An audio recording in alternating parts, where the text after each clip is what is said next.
Welcome back to the channel, everybody. Hey, just thought I'd take you guys through a little project that I'm getting going on. I bought, and I'll put a link up here to the video where I unboxed some locomotives that I bought. Oh gosh, it's been a minute. Probably early in the summer of 2023. I bought an AB set, a Great Northern AB set. Of a set of E8s, and the set new would have had it would have been ABA. So that set didn't have the B unit. So I've been keeping my eyes open. There was never a separate B unit run. It was only run as a set. So looking and looking for the right B unit, and finally found one. This is a Conrail, the executive or OCS Conrail. B unit from that set, and it serves a couple cool purposes. So it's not the right shade of green, but it's a dark green. So, and there was very little additional painting. There was the Conrail logos and the road number. I sanded those off. If this looks a little chalky or kind of fuzzy in the video, it's just because I put a very light sanding. I just hand sanded this. And I'm going to wipe it down with a little bit of 91% rubbing alcohol to make sure there's no dust left on it. But sanded this down just so the paint will bite. I am going to use True Color paints. Right here I have TCP 049, which is Great Northern Empire Builder Green, and TCP 050, Great Northern Empire Builder Orange. To do the painting, I got a set of micro scale Great Northern decals that I'll put on this. And we should be able to get this thing looking darn close. I'm going to lightly weather the whole 3-unit set when I'm done. So any slight color discrepancies should be able to be hidden by that. But got some of this Tamiya masking tape. A lot of, well, not a lot. All of my painting projects to this point, I've just been using regular painter's tape for masking. But this is going to be some pretty, I don't know if I want to say intricate painting. One of the nice things about painting this set is all of the painting on the B units is going to be horizontal stripes between the green and the orange. And I haven't checked yet, but I'm pretty sure that where there is the yellow or gold striping, which the decals will cover, pretty sure it goes along these rivet lines. So I'm going to get this guy apart. And then I'm going to mask it off. I shouldn't have to do any painting of the lower side frames or fuel tanks because those are black on the Great Northern models as well. Another reason why I bought this guy. But let's go ahead and get this guy apart and get the shell separated. I am going to have to remove, I'm going to try to remove the portholes on each side. There's 8 of them total. In my experience, these come out pretty easy. Sometimes they come out by themselves, which you don't want necessarily, but we'll get the diaphragms off the ends, and we'll get the body off of the chassis so that we can easily mask everything off. Okay, let's go ahead and do that. Well, all right, we got it masked off in preparation of the first coat, which is going to be the I'm going to put the green on first. I'm not going to prime this simply because I'm going to lock it all in with Tester's dull coat. And like I said, the shell's already primed. I probably should prime this, I don't know, photo etched metal. I don't think that's brass, probably aluminum. But it's been my experience that the Tester's dull coat locks everything in really great. So this is going to get a coat of the Great Northern Green, the True Color. It's been my experience that this is usually a little bit more vibrant than MTH's version of the same paint. So once I get the first coat on, I'll probably, and let it dry, I'll unbox one of the A units, compare them, and for the second coat, I'll probably have to tint it down a little bit. Strangely with probably a little bit of red and a little bit of black to knock down the intensity, but you never know. We might get lucky with this Conrail green underneath it. It might come out perfect. That's what I'm hoping. But we got we got the areas that'll be orange masked off, and we're gonna go from there. All right, let's see what we got. Let's see what this looks like when we're done with it. Well, already ran into not a problem, a little unexpected. So it turns out the True Color Great Northern Empire Builder Green is substantially darker than the MTH version of the same color. It's been my experience in the past, it's usually the other way around. Usually the True Color paints are a little bit brighter. So I had some TCP 062 BNSF green, fortunately. This ended up being just a couple shade or two too light. So in the airbrush cup, I knocked the BNSF green down a notch or two. I cut in a little bit of the Great Northern Empire Builder green to just kind of bring it down a notch. And I think I've got a pretty dead spot on color match. I pulled one of my A units out and compared them. Now, the factory paint from MTH has almost like a satin gloss to it, and this is very flat. So there's a little bit more reflection, but I think I got the colors pretty darn close. And I'm going, like I said, I'm going to weather all 3 units very, very lightly. These were kept pretty clean in real life. But once I dull coat those A units, that should bring everything pretty darn close. And I can use some weathering, some very, very minor weathering techniques up top to really kind of bring those colors together. But really like this Tamiya masking tape. I'm gonna go ahead and pull it off now. This has been drying for probably close to 45 minutes, maybe even an hour. With the airbrush, this stuff is almost dry the second it hits whatever you're painting. Between the air pressure and the True Color paints are acetone-based paints, which is very volatile. It evaporates very easily, very readily, which is what you want. Kind of very similar to the base coat of an automotive finish. It actually dries and flashes very fast. And I have this thinned down quite a bit. I kind of need to. I don't have the best airbrush in the world. And I find that if I don't thin the True Color down quite a bit, it tends to want to clog the needle up. So I got it thinned down quite a bit, and it flows pretty nicely. So I'm going to go ahead and get this tape off and see what our tape lines look like, and then we're going to retape it so I can get the Empire Builder orange on there. Alrighty. Well, okay, I lied. First off, the Tamiya masking tape, holy moly. I've been painting models since I was a young kid, and I will probably never paint a model ever again without using that Tamiya masking tape. It makes such crisp lines, and they're probably hard to tell in the camera, because what you're seeing is the dark green area. That's the original Handrail green.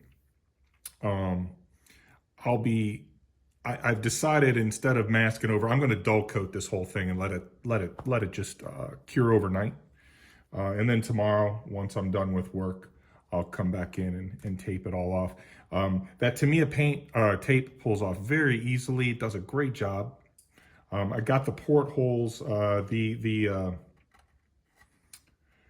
portholes are actually in there very good.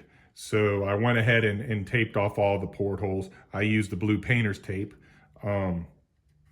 because that Tamiya tape is expensive and I didn't want to waste. That's actually, it took a pretty good length of tape, most of which ended up being waste, to do the 8 portholes. So very, very happy though with how this is turning out so far. But you can see how big of a difference, hopefully it's showing up. You can see how big of a difference there is between the Empire Builder green and the Handrail green.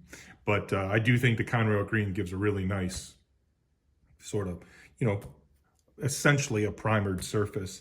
And because I'm not radically changing color, I think it helps the Empire Builder Green. Now, I'm not sure how many coats of orange I'm gonna have to put down, and I may actually, I may spray out some, put some orange on some of the Great Northern, the Empire Builder orange on a spray out card and compare that to the MTH orange. And determine if I need to put something underneath this, because obviously this is going to want to make it a little bit darker as the, you know, basically the base coat. So if this on its own is lighter or darker than the MTH version, that'll determine if I want, if after I tape everything, if I'm going to primer it first with, and when I say primer it, I just mean prime it with, I do have primer and I might use the True Color primer, but I might actually prime it with white, or, you know, possibly just go right over this if this orange is a lot more vibrant than the MTH. Now, straight out of the bottle, it looks the same. So hopefully I won't have to do anything radical, but yeah, it's really turning out great. I'm really happy with the way it's turning out so far. Why don't we go ahead and I'm going to get this, like I said, I'll get this dull coated, let it dry overnight. And then tomorrow we'll get to taping it up and going for the orange. All right. Well, alrighty, guys, got it taped off. Hey, my micro scale decals, I was going to start doing my yellow striping. I got the Empire Builder orange on there, and my micro scale decals just basically crumbling in the water. So going to the lengths of painting the yellow stripes, which it's a little bit tedious. But got the first couple stripes masked off and first couple coats on. I'm going to put one more coat on, then I have to remove this tape and the stripe that goes right here kind of along this middle rib. I'll have to do that one. There's just, the stripes are too close to do them all at once. Without making a lot of cuts to the tape, it just makes something that's already tedious, more tedious. But all right, guys. I'm going to go ahead and let this dry, put another coat on, and then get that final stripe on there. And then we'll start getting everything back together. And hopefully my my logo decals are in better shape than the stripe decals were. And we'll get it sealed up, put back together. All righty. Well, okay, guys. Been fighting with these decals. They are old and brittle. Sometimes that happens, but got the first coat of microsol on there, so you can see they're kind of melting into the paint. This little guy gave me a hard time. Got the numbers, so these line up nicely with the MTH lettering. Finished all the yellow striping and painting on the car body, so we're getting close. I'm going to flip this over and do the other side and get that microsoled. And then I'm going to hit the sack and let everything kind of cure and dry and melt in. And then tomorrow morning, I'm going to put another, I'm going to seal coat everything together, get the grates back on. And this guy should be ready for some very, very light weathering. All righty, on to the next step. Well, okay, guys, getting pretty close. I got the all the handrails here. They were yellow coming off of the Conrail model, and just pulled them off of the shell and got them painted black to match the handrails on both A units. So I'm gonna go ahead and get these installed back onto the shell here in just a minute. Well, alrighty, guys, in the final stages of everything here, I kind of been talking about weathering these guys, and I have an A unit down here that I've been using as a point of reference for the placement of the yellow stripes that break up the orange and the green. And I'm pretty happy with the way everything turned out. So I've kind of made the decision, at least for now, not to weather these. And again, I wasn't gonna weather them like intensely. It was just gonna be, you know, light dusting, like, because I'm pretty sure that a lot of these E units, being that they were in passenger service for the majority of their, you know, careers on the rails, they got frequently washed, unlike some of the diesels. And I tell you, the tape I put on these portals, it has so many coats of paint that it's a little they're a little reluctant to come off. But I got everything back together. Obviously got the shell on the chassis, and it's use a little bit of synthetic grease, and I put the screws back in. When you put these shells back on these chassis, you do not have to torque the screws super tight, just enough so that they're snug. If you get it too tight, you risk damaging the posts, which everybody knows that broken posts on these are a real drag. MTH makes some post repair components that they sell on their parts and sales website. In fact, I've got a couple diesels that I've bought that have broken posts. A lot of the bigger 6-axle diesels, they have posts that kind of come down the center, and that's how you're on the older PS2 stuff. That's how your ditch lights and various, sometimes the headlight, ditch lights, cab lights, stuff like that. They need those posts to allow for a good snug attachment, so that all those the springs make contact on those boards, so your lights work. So, you know, if you buy a diesel and you find that the ditch lights or the cab lights or stuff like that aren't working, or maybe just one of the ditch lights is working, chances are pretty good if you open it up, you got a broken body mounting post. This guy, as big as it is, only has 4 screws holding it, the shell to the chassis. And there's nothing going on shell related in terms of there's just a tether running through this that connects the master A unit to the slaved A unit. So that the slave board has commands coming to it, so it knows what to do, so that it works in unison with the main board. But I'm going to keep these little porthole cutouts that I made, and I think what I'm probably going to do ultimately is I'll put some dull coat. This definitely has less of a sheen to it than the A unit. And kind of see if I can get these into the camera for you.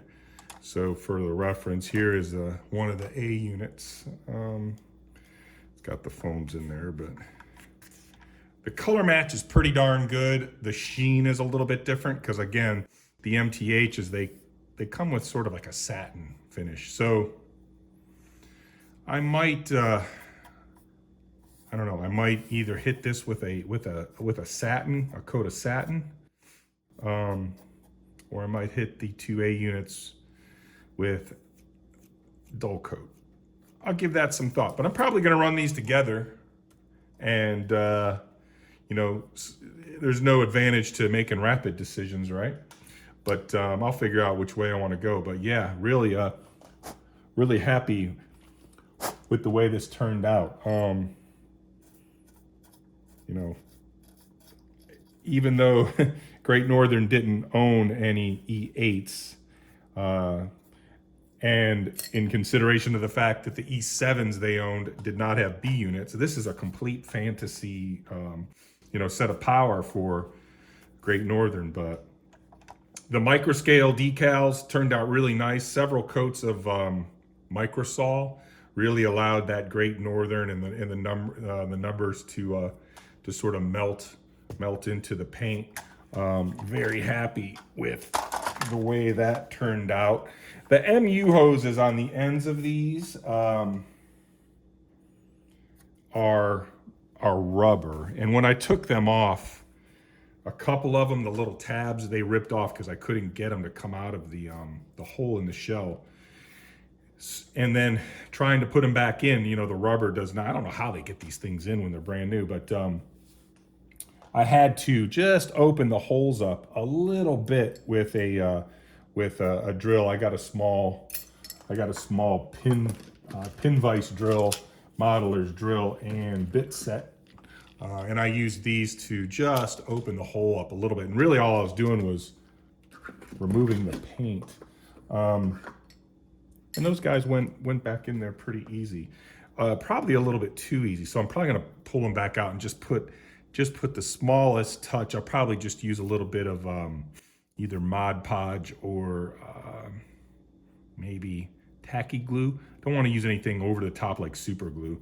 Just something that give it a little bit of tack, put it back in there, something that'll dry clear and dull, and that'll be good. But I'm calling this project essentially done. I will, I'm going up to the layout for Easter. I have my daughter over the weekend, but she's got a birthday party to go to that I'll be dropping her off at. So her mom will pick her up from that. Then I'm gonna head up to the layout. So I'm gonna take these guys up there and we'll run them. I don't have any, as of now, I don't have any Empire Builder passenger cars. They've proven difficult to come by. So I'll keep looking for a set of those, but we'll run some freight behind those. But in any case, hey, I appreciate everybody joining me, and if you've watched this entire video, start to finish, thanks for spending some time.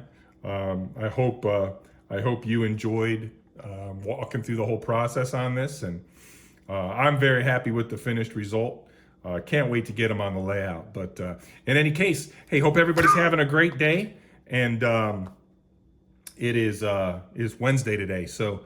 Look for a video, if not late over the weekend, probably early next week, Monday or so. I'll get a video of these guys running, and you guys can check those out. But hey, hope everybody has a great day. Really, really appreciate you joining us here at the Lake Erie and Midwestern. Happy railroading, everybody. Take care.